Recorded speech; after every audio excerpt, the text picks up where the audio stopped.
नमस्कार मु विस्मिता स्वागत करुच्ची आज ब्लॉग को। आज सकाल सकाल मु बाहर की कॉलेज पलैली कहीं आज हूँ विश्व एड्स दिवस। आम कॉलेज रे मीटिंग थिला, रैली भी थिला। तो ये रैली स्टार्ट हो जाए, आम रैली करुचु। आम रैली करके बुली बुली लोक मानू यह सचेतन कराऊचु जे केमिति से माने एड्स रोग मुक्त रहिबे।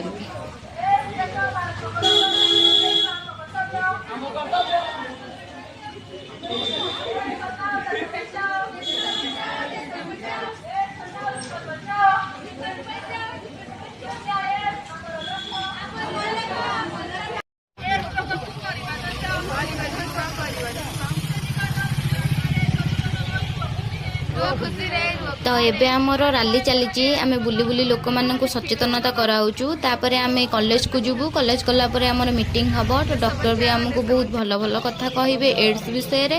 तापर आम सार माने भी बहुत भल भल कथा कहे एड्स विषय रे, किभली आम एड्स रोग मुक्त रहिबा, किभली आमको एड्स छुई भी पारिबोनी।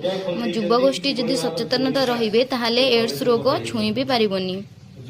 आम कॉलेज रो सार मानू को भी बहुत बहुत धन्यवाद, कहीं आमर एबे मीटिंग स्टार्ट हो जाइए। आम द्वारा लोक मानू यह सचेतनता करईदेले जे किभली से माने निजको सचेतन रखिबे। रोहुची नमस्कार, देखा नेक्स्ट।